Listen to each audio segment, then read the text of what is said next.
Here we have list 2 for November 29th, Shortcuts Records.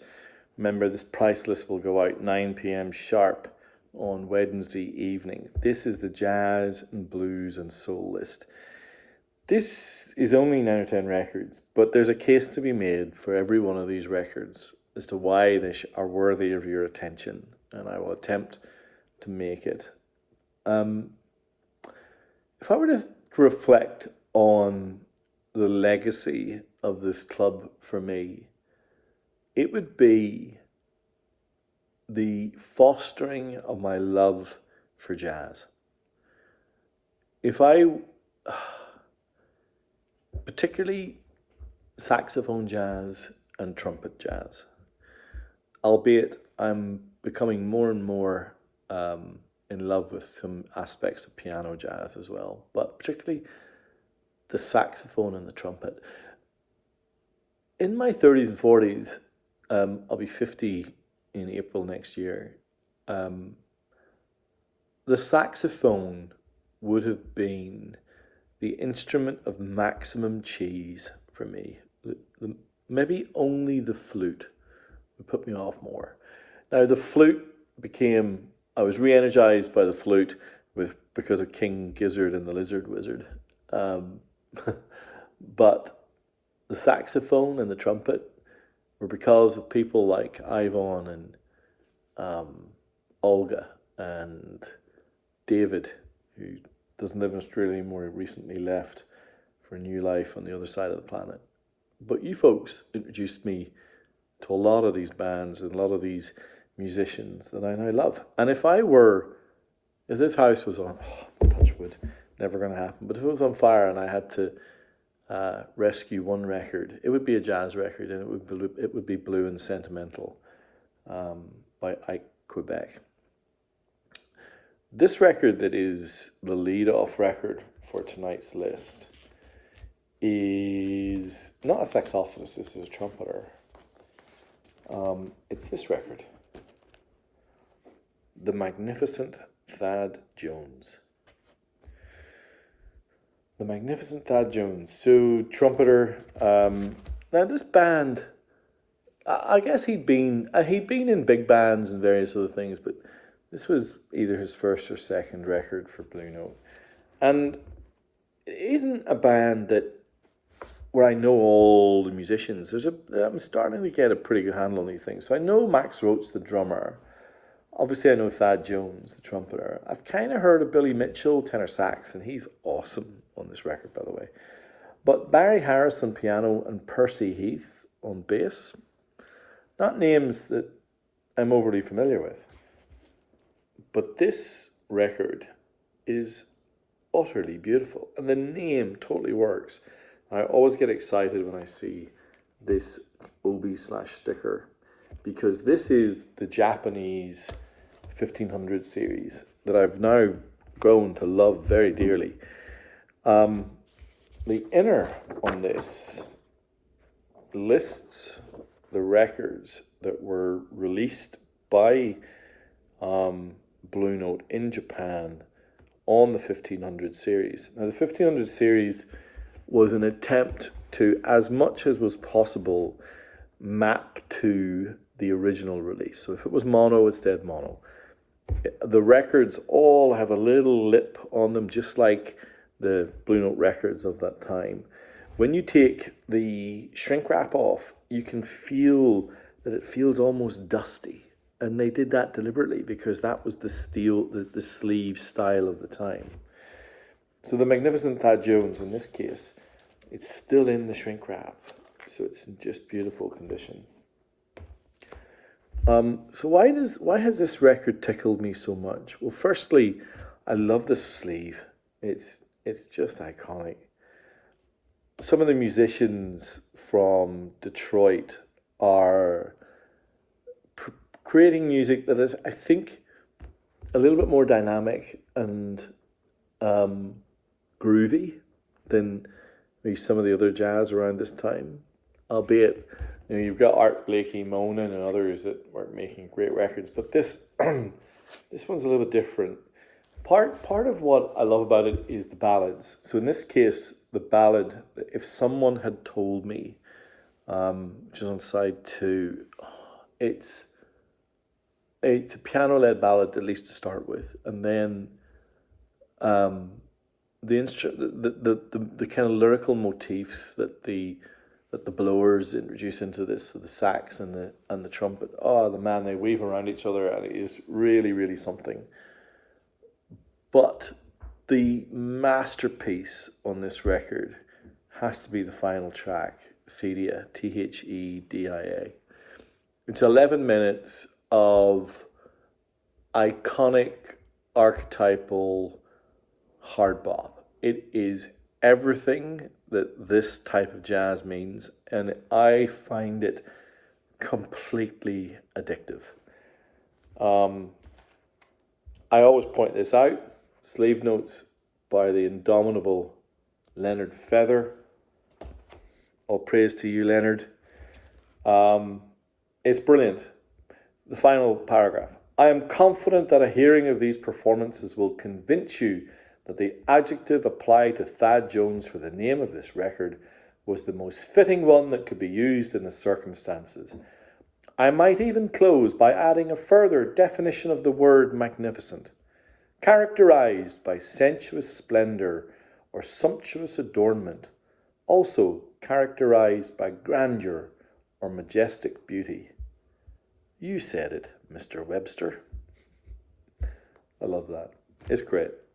Thad Jones, the magnificent Thad Jones.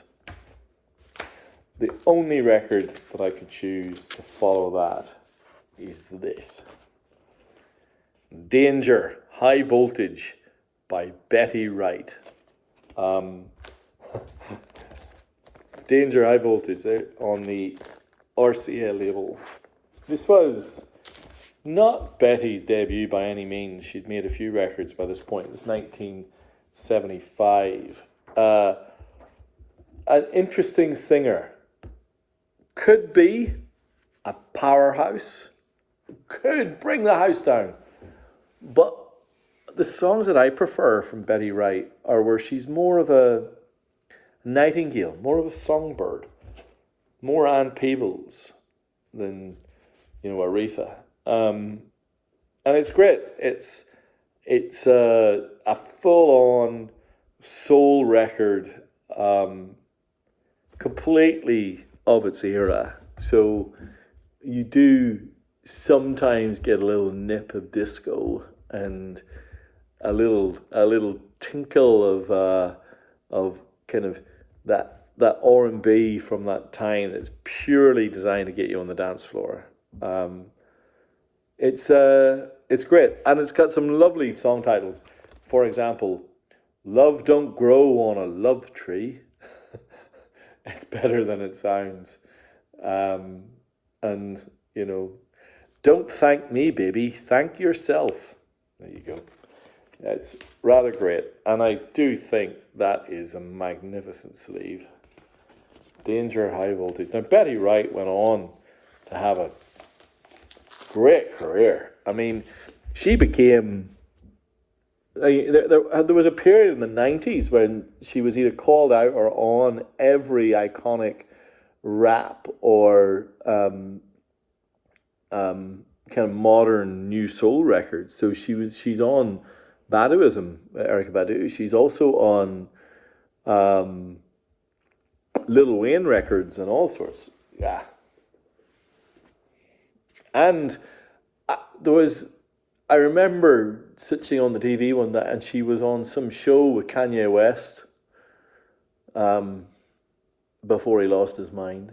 Maybe he had already lost his mind, I don't know. Where she was kind of judging vocals with him. And she's great. I have got some iconic blues records to come. I mean iconic. Let's go through some of these. Some of my favourites that I've managed to gather up duplicates, but that's because I would have just been grabbing them. So, Memphis Slim and Buddy Guy. Buddy Guy was touring Europe in 1972 off the back of Exile on Main Street. which is on the earlier list from today. And he met Memphis Slim, I think I'm guessing Paris.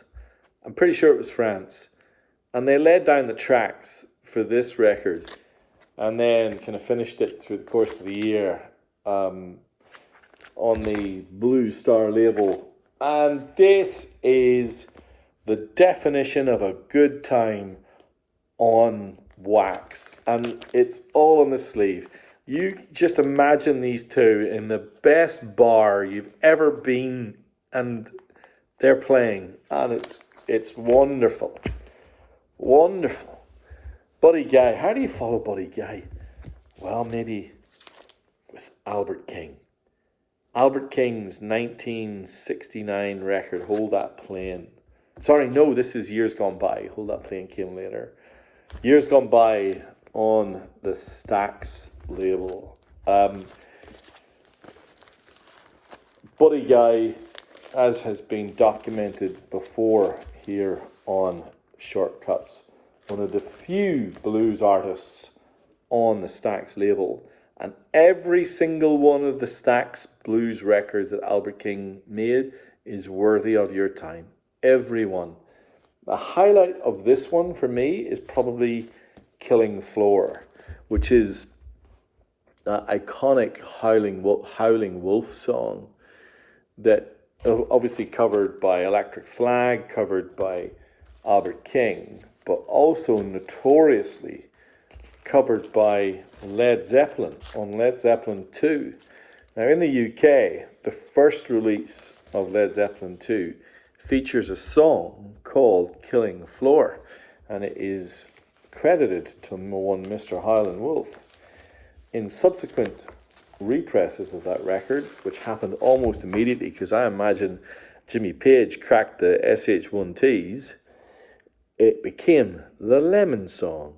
The writing credit, Page and Plant. Isn't that interesting? Now, it did catch up with them, because they faced the music from Howlin' Wolf and the crew, but that's brilliant cover of it on this album as well. Why is Albert King on the Stax label so compelling? Because the blues with the horns that I guess they're the blueprint for bringing the blues and soul together. I love these records. They're well worth your time. There was a period where blues musicians in America would head to London, figure out who was in town, and make a record. There's a litany of them who did it. This is one of the better ones. This is the London Sessions by Bo Diddley. Certainly up there with the best sleeve. I think it was the Muddy Waters London Sessions that focused in on the double-decker bus. But here you can see that Bo Diddley's interested in Carnaby Street. He's interested in the Beefeaters. He's interested in a beer in a London bar.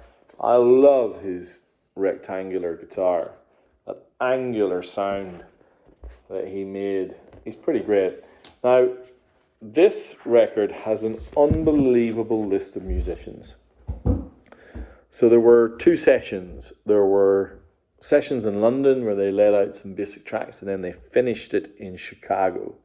So in Chicago, you've got Bo Diddley on vocals and guitar, Richard Evans on bass, and a bunch of, I think it's the Memphis Horns that kind of made up the kind of the horn section, that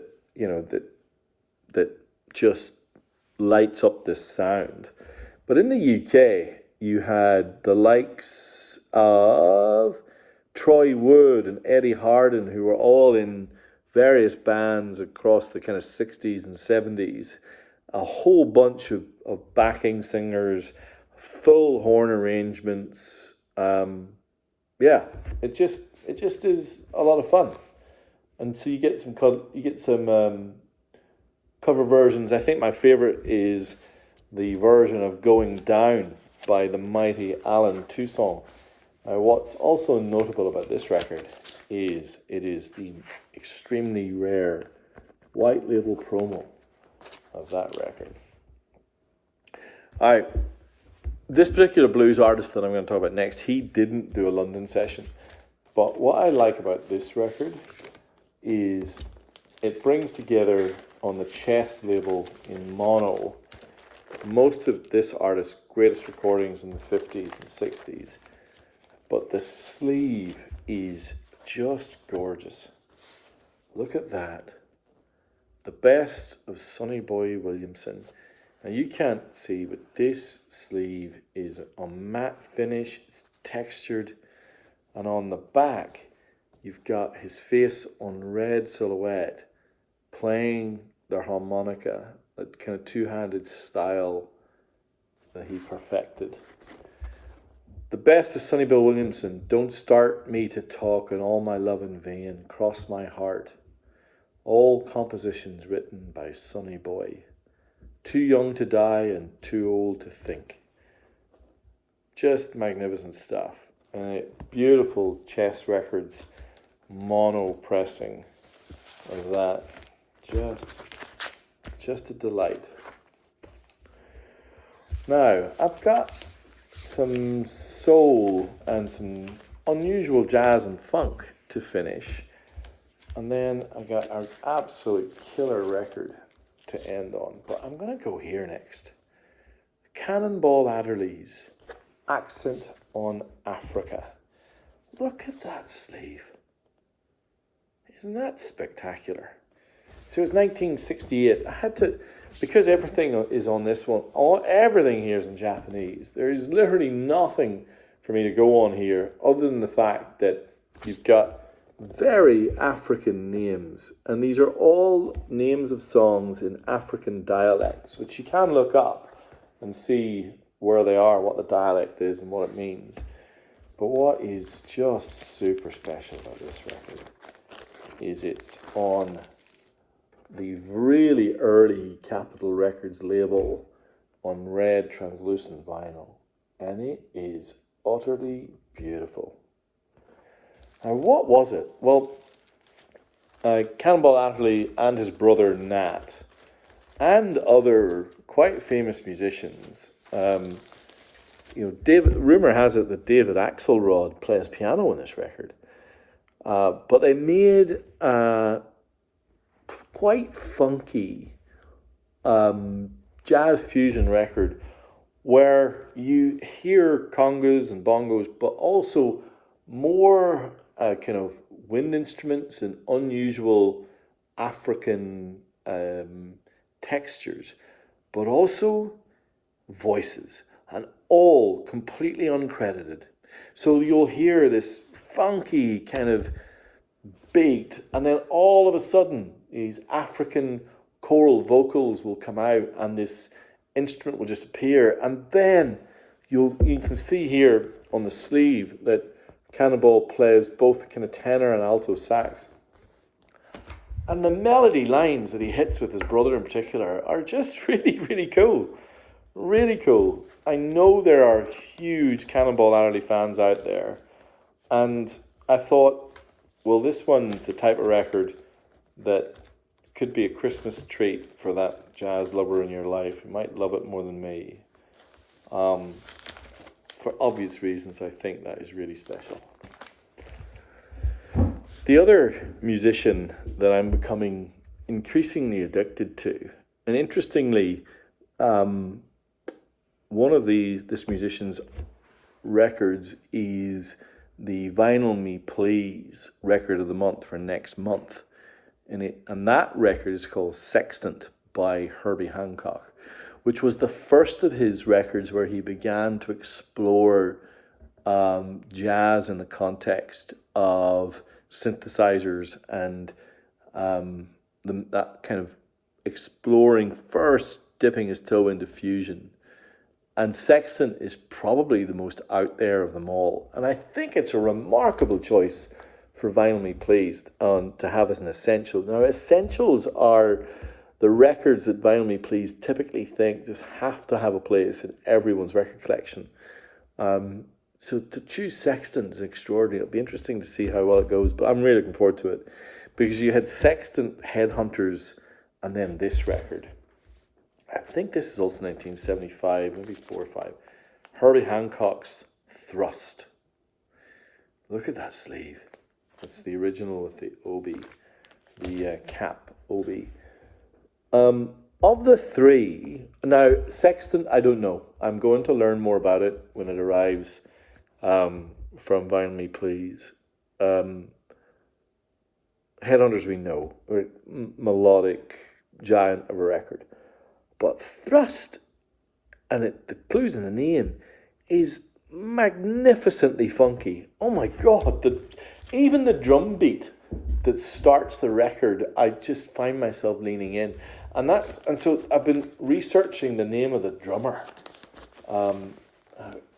If you look on the back here, you get this fantastic picture of the band. The drummer was a different drummer to who was on Sextant and Headhunters, and his name was Mike Clark, and he's this white guy amongst these dudes here. That's him. Oh, he's a beast. Incredible. Paul Jackson on bass guitar. Kind of similar setup to Headhunters and to a certain extent Sextant, in that there are only 3 or 4 songs and they're all pretty long, pretty lengthy business. Being a Herbie Hancock song on a record in the 70s. But there's the OB. Well worth exploring. Only 2 to go. You all know how much I love the High Records era Al Green. This is a white label promo of the Willie Mitchell produced Truth and Time. All of those records are magnificent. And then finally, I've got a more modern pressing of something that I think could potentially have interest. This is a soul jazz release called Venezuela 70. And if I open up the gatefold, you'll see what this is. It is a full history of Venezuelan funk and jazz from the 1970s. And it follows the path of maybe 4 or 5 key musicians as their music evolves for the decade. It's on a double LP. Of course, the modern heavy vinyl releases. It's beautiful condition. I just think it's an interesting thing. It could be a treat for someone. So there you go. Finishing the list with Venezuela 70. And that is our jazz, blues, and soul list for this week. Hopefully some things for you to explore before we convene 9 p.m. Sydney time on Wednesday. Any questions or anything, just give me a shout as always. And if you've made it this far, thank you so much. Bye.